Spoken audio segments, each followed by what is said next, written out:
రకరకాల ఆకులు చెప్పారు. అందులో మీరు ఏ మారేడాకు, మర్రి ఆకు, లేకపోతే ఉత్తరేణాకు మీరు గమనించండి, అన్ని ఔషధాలకి పనికొచ్చేవి ఏదో ఒక వ్యాధికి. ఎందుకు దేవుడికి 21 రకాల పత్రితో పూజ చేయమన్నారు అంటే, ఆ పండగ నాడు 21 రకాల ఆకులు కావాలి అంటే ఊళ్ళో ఎక్కడో ఓ చోట వారి దొడ్లోనో వీరి దొడ్లోనో అన్ని చెట్లు ఉండాలి. ఒకళ్ళు 2 చెట్లు ఇక్కడ 2 చెట్లు అక్కడ, మొత్తం చెట్లు ఊళ్ళో అందరూ వాడుకుంటారు. దేవుడి పూజ కంటే ఎవరు కాదనరు కదా.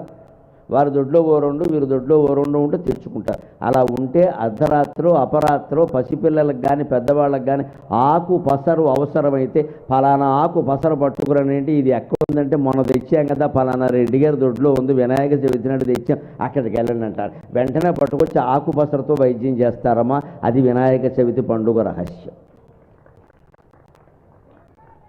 21 రకాల పత్రాలతో మన దేవుణ్ణి పూజ చేయమని చెప్పడంలో ఇంత రహస్యం ఉంది. పైగా భాద్రపద మాసంలో అన్ని చెట్లు హాయిగా ఫలించడానికి సిద్ధంగా ఉంటాయి. అందుకే అన్ని చెట్ల కాయలు ఎలా ఉంటాయంటే పచ్చికాయలు ఉంటాయి. అందుకే పాలవెల్లి మీరు గమనించండి, వినాయకుడికి పాలవెల్లి కడతారు. హిందూ పండుగలో ఉండే ఔన్నత్యం అది. పాలవెల్లి అంటే మిల్క్ కాదు, అక్కడ పాలంటే మిల్క్ కాదు, పాల అంటే లేత అని అర్థం.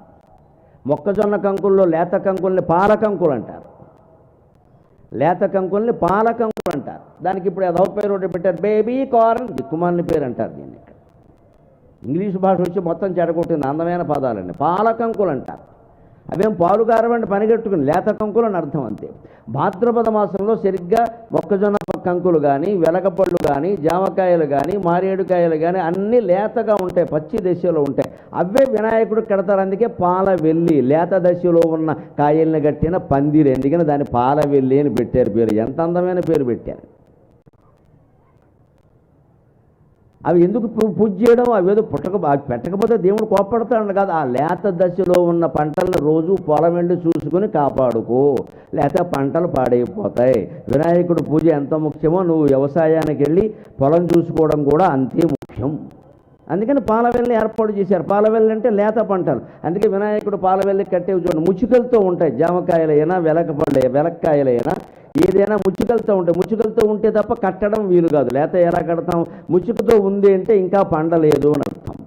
ఆ లేతకాయలనే పట్టుకొచ్చి కడతారు. దాని ఉద్దేశం ఏమిటి, నువ్వు లేతకాయ పెట్టినంత మాత్రాన్ని నీకు ఏదో వచ్చేస్తుందని, అక్కడ ముదరకాయ పెడితే నీకు ఏదో జరుగుతుందని ఈ సెంటిమెంట్లు పెట్టుకోకూడదు. మన దగ్గర సెంటిమెంట్లు ఎక్కువ, శాస్త్రజ్ఞానం తక్కువ.